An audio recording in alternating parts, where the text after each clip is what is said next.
قتل أصحاب الأخدود النار ذات الوقود إذ هم عليها قعود وهم على ما يفعلون بالمؤمنين شهود.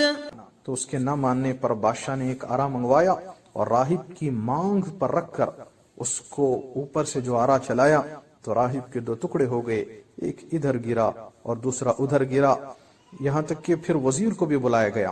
بادشاہ نے اس سے بھی کہا کہ تو اپنے دین سے پھر جا، اس نے بھی نہ مانا، تو اس کی مانگ پر بھی آرا رکھا گیا اور چیر ڈالا یہاں تک کہ دو ٹکڑے ہو کر زمین پر گر پڑا. پھر وہ لڑکے کو بلایا گیا، اس سے کہا کہ اپنے دین سے پلٹ جا، اس نے کہا یہ نہیں ہو سکتا. تو بادشاہ نے اپنے چند ساتھیوں کو بلایا اور اس لڑکے کو حوالے کیا اور کہا کہ اس لڑکے کو لے جاؤ فلاں پہاڑ پر لے جاؤ، لے جا کر چوٹی پر جاؤ پہاڑ کی. جب تم اوپر پہنچ جاؤ تو اس لڑکے سے پوچھو کہ اگر وہ اپنے دین سے پھر جائے تو خیر ہے، نہیں تو اس کو اوپر سے دھکیل دو. وہ اس کو لے کر اوپر گئے اور پہاڑ پر چڑھے.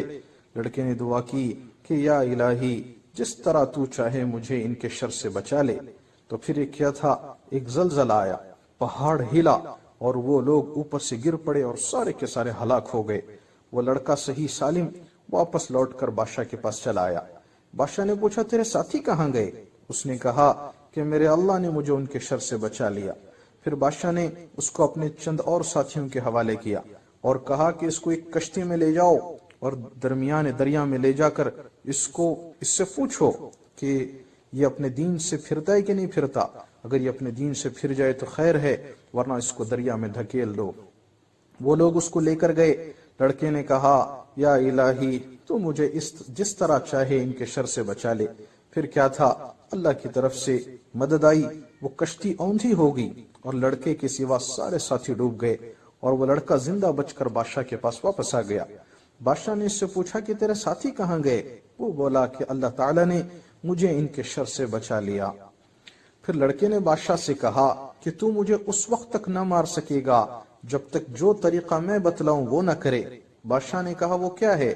اس نے کہا تو سب لوگوں کو ایک میدان میں جمع کر اور مجھے ایک لکڑی پر سولی دے، پھر میرے ترکش سے ایک تیر لے کر کمان کے اندر رکھ، پھر کہہ کہ اس اللہ کے نام سے مارتا ہوں جو اس لڑکے کا مالک ہے، اس اللہ کے نام سے مارتا ہوں جو اس لڑکے کا مالک ہے، پھر تیر چلانا، اگر تو ایسا کرے گا تو تو مجھے قتل کر دے گا.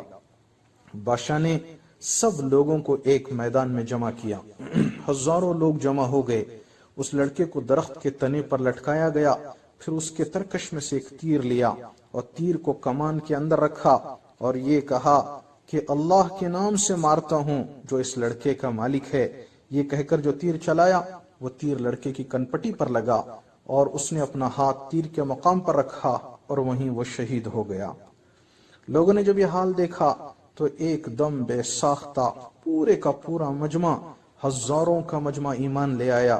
اس نے کہا کہ ہم اس لڑکے کے اللہ پر ایمان لاتے ہیں، ہم اس لڑکے کے مالک پر ایمان لائے، ہم اس لڑکے کے مالک پر ایمان لائے. تو کسی نے بادشاہ سے کہا کہ اللہ کی قسم جس سے تو ڈرتا تھا وہی ہوا، یعنی لوگ ایمان لے آئے. بادشاہ کو یہ بات بڑی گراں گزری. بادشاہ نے راستوں کے نالوں پر خندقیں کھودنے کا حکم دیا. پھر خندقیں کھودی گئیں، بڑے بڑے گڑھے کھودے گئے اور ان میں خوب آگ بھڑکائی گئی اور کہا کہ جو شخص اس دین سے یعنی اس لڑکے کے دین سے نہ پھرے اسے ان خندقوں میں ڈھکیل دو، یا ان سے کہا جائے کہ ان خندقوں میں گر جاؤ. لوگوں نے ایسا ہی کیا، یہاں تک کہ ہزاروں لوگوں کو زندہ جلا دیا گیا اور بادشاہ اور اس کے ساتھی بیٹھ کر ان کے جلنے کا نظارہ کر رہے تھے. اس میں بوڑھے بھی تھے، عورتیں بھی تھیں، مرد بھی تھے، بچے بھی تھے. بقول حافظ ابن حجر رحمۃ اللہ علیہ کے صحیح مسلم کی روایت میں انہوں نے صراحت کی ہے کہ اس میں ایک ماں کا دودھ پیتا بچہ تھا. جب اس کو آگ میں پھینکا جا رہا تھا تو اس عورت نے کچھ تردد کیا تو دودھ پیتے بچے نے کہا کہ اماں صبر کر تو سچے دین پر ہے، صبر کر تو سچے دین پر ہے. اس طرح سے اس نجران کی اس جگہ پر تقریباً 20,000 ایمان والوں کو زندہ جلا دیا گیا. یہ واقعہ ہے کوئی اکتوبر 523 عیسوی کا ہے۔ اس کے 2 ہی سال بعد یعنی 525 عیسوی میں اسی نجران سے ایک شخص عیسائی شخص بچ کر بھاگ گیا۔ اس کا نام تھا دوس ذو ثعلبان۔ وہ نجران سے گیا اور اس نے حبشہ میں اس وقت جو عیسائی سلطنت تھی وہاں جا کر شکایت کی۔ ایک اور روایت میں ہے کہ قیصر روم کے دربار میں جا کر شکایت کی۔ پھر قیصر روم نے اس حبشہ کے بادشاہ کو انتقام لینے کا حکم دیا۔ چنانچہ نجاشی نے اپنے 2 کمانڈر ابرہا اور اربات کو روانہ کیا۔ انہوں نے آ کر ذو نواس کی حکومت کا قلع قمع کیا اور اس کو قتل کیا، اور بعض مورخین کے مطابق وہ بھاگ نکلا ذو نواس، لیکن راستے میں پانی میں غرق ہو کر مر گیا۔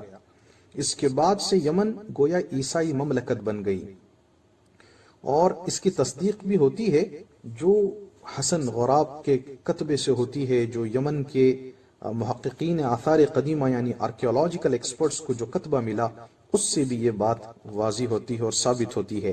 گویا یہ 525 عیسوی کا واقعہ ہے، ذو نواس کا قتل۔ پھر یہ جو کمانڈر آئے تھے ابرہا اور اربات، یہ میں آخر میں کنکلوڈ کر رہا ہوں، اس واقعے کی طرف اشارہ کر رہا ہوں جس کا میں نے پہلے ذکر کیا تھا کہ اس نجران کا تعلق اصحاب الفیل سے بھی ہے۔ تو یہ جو 2 لوگ آئے تھے اربات اور ابرہا، ان کی پھر آپس میں لڑائی ہوئی سلطنت کو لے کر کہ حکومت کون کرے۔ تو اس لڑائی میں ابرہا غالب آ گیا اور اس کی حکومت وہاں قائم ہوئی۔ تو اس خوشی میں اس ابرہا نے صنعاء جو دارالسلطنت تھا وہاں پر ایک کعبہ بنایا اور ایک گرجا گھر بنایا، اور لوگوں کو اس گرجا گھر کے حج کا حکم دیا۔ اسی دوران عربوں کے قافلے کی جانب سے اس گرجا گھر کی بے حرمتی کی شکایت اس کو ملی، تو وہ پھر بہت غصہ ہوا۔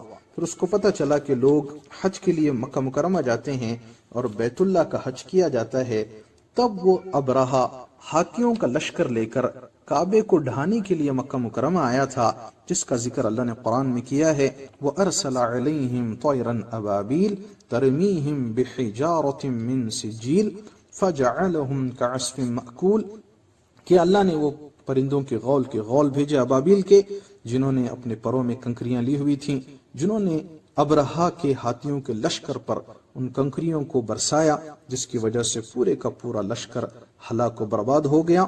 تو یہ جو ابرہا کا لشکر تھا یہ اصحاب الفیل کے نام سے مشہور ہوا، اور ذو نواس کے ماننے والے لوگوں نے چونکہ خندق کھودے تھے، اس کی وجہ سے یہ اصحاب الاخدود کے نام سے مشہور ہوئے۔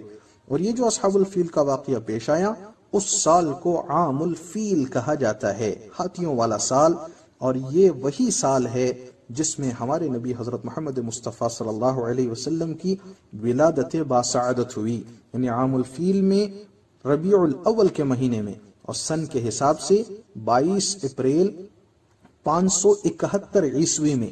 لہٰذا اس حساب سے یہ اصحاب الاخدود والا واقعہ اسی نجران والے علاقے میں ہمارے نبی صلی اللہ علیہ وسلم کی پیدائش سے کوئی تقریباً 45 to 46 ایئرس پہلے ہوا ہے، 45-46 سال عرصہ قبل تقریباً یہ رونما ہوا ہے۔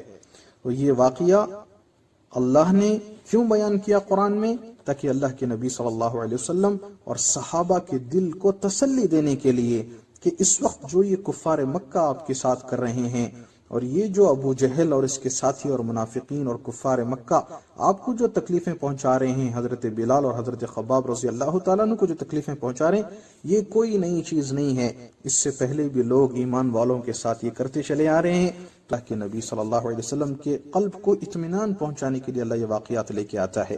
لہٰذا یہ ایک سچا واقعہ ہے اصحاب الاخدود کا، جو یہ نجران میں یہ واقعہ پیش آیا۔ تو باقی اس کے شواہد قرآن سے بھی ملتے ہیں، احادیث سے بھی اور تاریخ سے بھی ملتے ہیں۔ آخری بات یہ ہے کہ اصحاب الاخدود کے واقعے کی تفصیلات یہ عیسائی مورخین نے بھی اس کا ذکر کیا ہے، اپنی اپنی کتابوں میں اس کو لکھا ہے۔ تو ان میں سے 3 کتابوں کے مصنف جو زیادہ قریب ہیں اس واقعے سے، ایک تو ہے وہ پروکوپیوس ہے پہلا مصنف، اور دوسرا ہے کوسموس انڈیکوپولوسٹس، اور تیسرا ہے جوہنس ملالا۔ اس کے علاوہ بھی سریانی زبان کی قدیم کتاب کا انگریزی میں ترجمہ ہوا ہے جس کا نام ہے بک آف دی ہیمرائٹس، تو اس کے نام سے یہ 1924 میں لندن میں پبلش ہوئی تھی یہ کتاب، اور اس میں بھی جو واقعہ ہے وہ مسلمان مورخین کے بیان کی تصدیق کرتا ہے۔ اور آج بھی برٹش میوزیم میں ایسے مخطوطات موجود ہیں جو حبشہ کے ہیں اور اس ٹائم سے بالکل قریب کے ہیں جو اس واقعے کی تصدیق کرتے ہیں۔